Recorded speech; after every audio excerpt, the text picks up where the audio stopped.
მიტაცებული სახელმწიფოს დაასაბრუნებლად დღეს თავისუფალი ადამიანები თავისუფლების მოედანზე დაიწყებენ შეკრებას. აქ სამზადისი უკვე მიმდინარეობს. ხედავთ, რომ რკინის კონსტრუქციები მონტაჟდება იმისთვის, რომ ხმის გამაძლიერებლები დამონტაჟდეს. ასევე გაიშლება სცენა ამ ტერიტორიაზე. სწორედ საიდანაც წაიკითხავენ დეკლარაციას. დღეს ეროვნული კრება არის სწორედ დაანონსებული. პრაქტიკულად აქტიურად მიმდინარეობს სამუშაოები იმისთვის, რომ 4 საათზე ყველაფერი მზად იყოს იმ ადამიანების დასახვედრად, ვინც დღეს გააკეთებს განაცხადს, ვინც ივანიშვილის რეჟიმად აღიარებული ხელისუფლების წინააღმდეგ დღეს ქუჩაში გამოვა. აჟა გაფრინდაშვილი არის ახლა ჩვენთან ერთად, მასთან ვისაუბრებთ სწორედ დღევანდელ დღესთან დაკავშირებით. ბატონო ვაჟა, ქართული ოცნება ცდილობს, რომ დემონსტრირება მოახდინონ, გამოყავთ სპეცრაზმელები, თუმცა ფაქტია, რომ ხალხს არაფერი არ აშინებს, ისინი გეგმავენ დღეს მოსვლას და ასე არის დაანონსებული სწორედ დღევანდელ დღეს შეკრება. რას გვეტყვით 4 რიცხვზე? თქვენი მოლოდინები დღევანდელ დღეს რა არის? არა მარტო დღეს, არამედ ბოლო 1 წელიწადია მე და საქართველოს მოსახლეობის დიდი ნაწილი იბრძვის, რომ საქართველო დაუბრუნდეს ძველ კურსს, დაუბრუნდეს თავისუფალი მსოფლიოსთან ერთად განვითარების კურსს. ჩემი ცხოვრების ნახევარი ვიცხოვრე საბჭოთა ტოტალიტარული რეჟიმის პირობებში და მე არ მინდა, რომ ჩემმა შვილებმაც გამოსცადონ იგივე რისი მსხვერპლიც ვიყავით საქართველოს მოსახლეობის უმეტესი ნაწილი. თუ დღეს თქვათ რაღაც საქართველოს მოსახლეობის რაღაც ნაწილი ვიბრძვით მარტო და თუ ივანიშვილის რეჟიმი კვლავ დარჩა ხელისუფლებაში, ხვალ მე და ჩემი მეგობრებს ვინც დღეს ვიძეთ დაგვიჭერენ და ზეკ დადგება მათი რიგი, ვინც დღეს სახშია და ფიქრობს, რომ მათ არ შეეხება. ტოტალიტარული რეჟიმი შეეხება ყველას აბსოლუტურად. შენ მომხრე ხარ თუ მოწინააღმდეგე მისი. უბრალოდ როდის შეგეხება, ადრე თუ გვიან, რაც უფრო გვიან შეგეხება, უფრო მეტი ზეწოლა იქნება შენ ნაცვლად. ამიტომაც მოუწოდებ საქართველოს ყველა მოქალაქეს, ვისაც სურს, რომ საქართველო იყოს განვითარებული მსოფლიოსთან ერთად. მოუწოდებ ჩვენ ბებიებს და ბაბუებს, თუ გინდათ რომ თქვენი შვილიშვილები თქვენთან ერთად გაიზარდონ, გამოდით, დადექით ჩვენთან ერთად, იმიტომ რომ ახალგაზრდები ნიჭიერი და თავისუფლად მოასწრონ ახალგაზრდები ამ ქვეყანაში აღარ დარჩებიან და ისე გარდაიცვალებენ, რომ თავიანთ შვილიშვილებს ვერ ნახავენ. მოუწოდებ ამ ახალგაზრდების მშობლებსაც გამოვიდნენ ჩვენთან ერთად დადგენ, იმიტომ რომ მათი ინვესტიცია რაც ჩადებული აქვს თავიანთ შვილებში, ისინი რეალიზაციას მოახდინეს სხვა ქვეყანაში და მოუწევთ მათ ამ ტოტალიტარულ რეჟიმში დარჩენა. ბატონო, შეიძლება ითქვას, რომ დედების, მამების, შვილების ბრძოლა არის ახლა თავისუფლებისთვის, ამას ვადევნებთ ყველანი ერთად თვალს. ეს არის საქართველოს მოქალაქეების ბრძოლა ქვეყნის მომავლისათვის.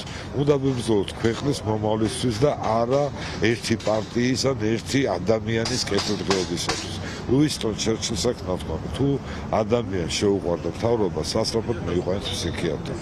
ჩვენ უნდა გვიყვარდეს ჩვენი ქვეყანა და არა მთავრობა. ძალიან დიდი მადლობა ვაჟა გაფრინდაშვილს, ირაკლი ფავლენიშვილთან გავაგრძელებ ახლა საუბარს. ირაკლი, არაერთი რეპრესიები ნახეს ევროპული მომავლის ცვალებმა, 311 დღე არის რაც ქუჩაში დგანან ეს ადამიანები და დღევანდელ დღეს კიდევ სხვა დატვირთვაც აქვს. რატომ არ გეშინიათ? ალბათ ეს კითხვა არის, რომელსაც ქართული ოცნების წევრებიც ძალიან ხშირად სვამენ. რა საფრთხეები არსებობს ახლა, რას კარგავს ქართული ხალხი თუ არ გააკეთებს საკუთარ არჩევანს და არ დადგება თუნდაც დღეს ქვეყნის ცენტრში. ხო, არა, ძალიან მნიშვნელოვანია დღეს უნდა გავცეთ პასუხი, ოღონდ საბოლოო პასუხი უნდა გავცეთ ყველა მძარცველს, ყველა აბსოლუტურად ჩაგვრელს ქართული ხალხის, რომელიც ბოლო 13 წელია ღალატობს საქართველოს ეროვნულ ინტერესებს და ძარცვავს საქართველოს ბიუჯეტს და გვარტყევს მომავალს თითოეულ ჩვენგანს. და ამიტომაც ძალიან მნიშვნელოვანია ყველანი ვიდგეთ აქ, ვისაც უნდა რომ გაცეს პასუხი რუსეთს, ერთი მხრივ, მეორე მხრივ ივანიშვილს და მესამე მხრივ ივანიშვილის მოკავშირეებს, რომლებიც სამწუხაროდ ყველგან არიან. ოპოზიციურ სპექტრიც არიან სამწუხაროდ და სხვაგანაც არიან და ეს ხალხი გვეუბნება რას, რომ თურმე ივანიშვილი არის ძლევამოსილი, თურმე მის რეჟიმს ვერ დავამარცხებთ, 9 წელს საბჭოთა კავშირი დავამარცხეთ, მერე ვარდების რევოლუციის დროს შევარდნაძის კორუმპირებული რეჟიმი დავამარცხეთ, მაგრამ თურმე ივანიშვილი ისეთ ძლიერია, ქართული ხალხი იმდენად უჭყუოა და იმდენად ხდალია, რომ არ შეუძლია კონსოლიდაციის პირობებში ეს რეჟიმი, რომელიც ერთმანეთს ჭამს, კალავს, იჭერს, არ დავამარცხოთ. სინამდვილეში არის სხვანაირად საქმე. რატომ დაიჭირეს ისეთ ლევან ხაბეიშვილი და რატომ ებრძოდნენ ყველაზე მეტად მას, იმიტომ რომ ლევან ხაბეიშვილმა ამ ორ მთავარ რამეში გააღვივარ წმენა და დაამტკიცა ეს 100,000-ობით საქართველოს მოქალაქეს, ხო? ვისაც კიდევ ჭირდებოდა ამის დამტკიცება, რომ ერთი მხრივ ჩვენ ეს შეგვიძლია და მეორე მხრივ რეჟიმს არ შეუძლია გვაძჯობოს და დაგვიჯაბნოს თუ იქნებით ესეთი კონსოლიდირებული და მოტივირებულები.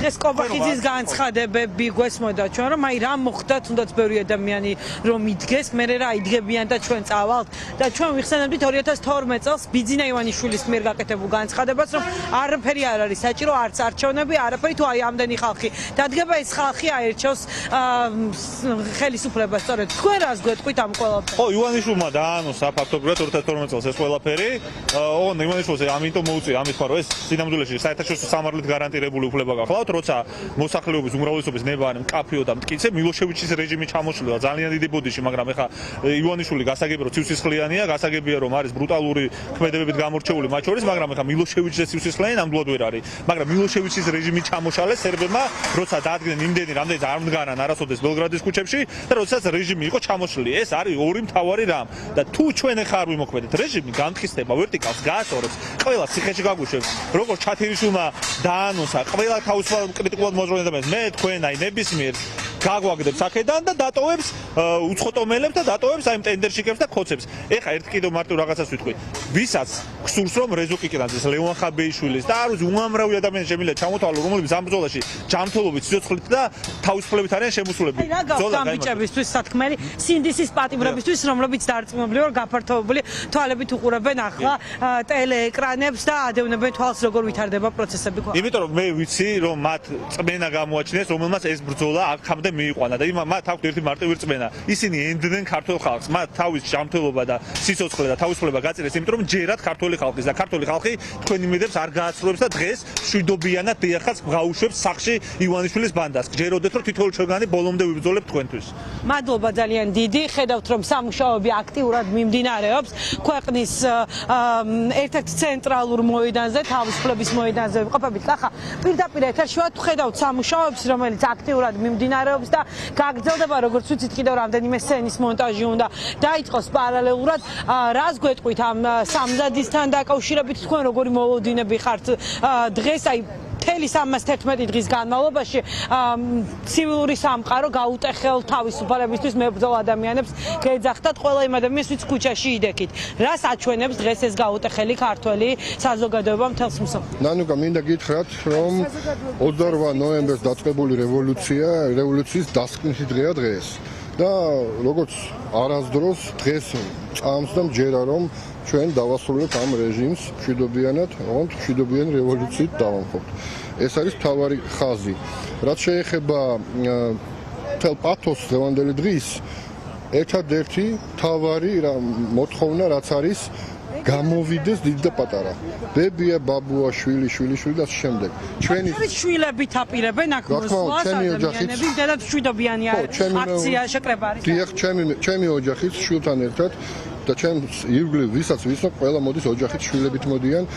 ყველა თაობა მოდის და ამ დასკვნით დღეს ჩვენ დავამტკიცებთ რომ ეს ქვეყანა გვეკუთვნის ჩვენ და ხალხმა მოგიწოდებთ საქართველოს მოქალაქეებო ყველა ერის ყველა რჯულის მოდით და ბიძინა ივანიშვილს რუსულ საოკუპაციო რეჟიმს უთხრათ არა. ეს დღე იქნება მათთვის დასასრული და ჩვენთვის გამარჯვების დღე. მადლობა ძალიან დიდი. 311 დღეა რაც ხალხი ქუჩაში დგას, ითხოვენ ახალ არჩევნებს, სინდისის პატიმრების გათავისუფლებას და დღეს შეიძლება ითქვას, რომ ეს ადამიანები, რომლებიც დღეს შეიკრიბებიან თბილისის ქუჩებში გამოვლენ საქართველოს დროშებით, ეკნებათ მათ მთავარი სათქმელი, რომ უნდა წავიდეს ივანიშვილის გუნდი, რადგან მას ხალხის არ ესმის რა არის ქართული ხალხის დაკვეთა. აქ ერთმანეთის გვერდით სხვადასხვა პროფესიის ადამიანები იდგებიან, არ არსებობს პროფესია, რომელიც არ გააერთიანა ამ პროტესტმა ადამიანებმა საკუთარი სამსახურები დაივიწყეს, ყოველდღიურად პროტესტში არიან და შეიძლება ითქვას, რომ სამსახურში არიან, სამშობლოს სამსახურში და ამბობენ, რომ ეს მათთვის მთავარი სამსახურია. ასეთია ვითარება თავისუფლების მოედანზე, სამზადისი აქ აქტიურად მიმდინარეობს, 4 საათიდან დაიწყება შეკრება.